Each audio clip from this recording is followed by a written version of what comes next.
Syrian Girl reporting, Trump has just attacked the Syrian army and air force with 60 Tomahawk missiles, destroying an entire airbase that was being used to defend a Christian town from jihadist attacks, essentially turning the US into ISIS's defense force. He did this without a UN resolution, against the will of the Russian and Chinese governments, which may result in World War III. I'm not even the one saying this. Trump is. That is the Trump before the deep state got to him. The astonishing part is how quickly Trump turned a 180. Trump went from shouting fake news to believing al-Qaeda false flags because dead kids make him sad apparently. Yet he doesn't care about the 300 Iraqi children he bombed today. Well, I'm sure those bleeding hearts don't realize that this attack may result in the death of American children when the nukes start to fly. But what isn't surprising is that what I've been saying all along for the last 3 years is the US never invades a country without first removing its WMDs. Just like with Iraq's WMDs, which were removed in 1991, the US later came back claiming the WMDs were never removed, and used that as a casus belli for invasion. This is exactly what's happened with Syria. They've taken the chemical weapons in 2013, and now they've come back claiming that we somehow still have them. There are rumors right now being spread by people to downplay our world war trajectory. Rumors, for example, that no Syrian soldiers were killed, which is a lie. Trump murdered our troops, who have been fighting ISIS for years. That airbase was being used to defend the entire region from terrorists. Now a Christian town near Hama might fall to ISIS, who are preparing a major offensive, and we have no air force in the region to stop them. Al-Qaeda and John McCain are cheering the airstrikes and Trump right now.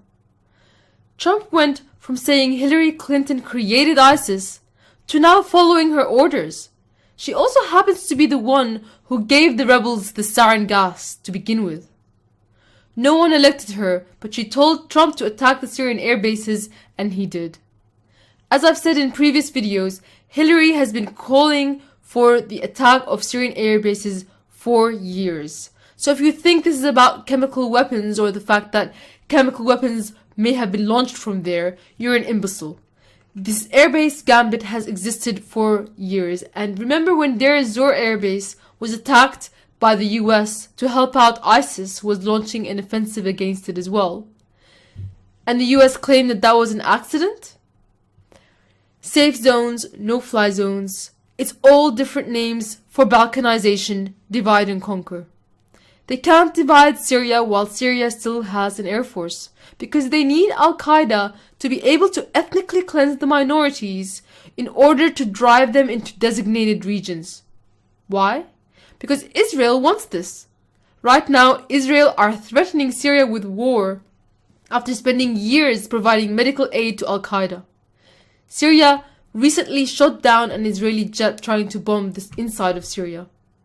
Israel has always been a part of this war, because Israel wants Syrian land. Is it worth dragging the US into World War III and spreading terrorism throughout the world?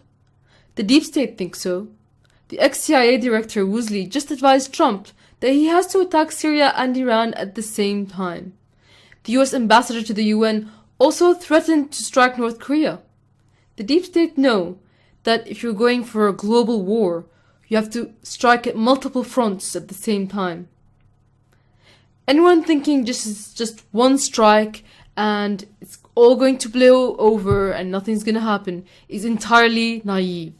This is the calm before the storm.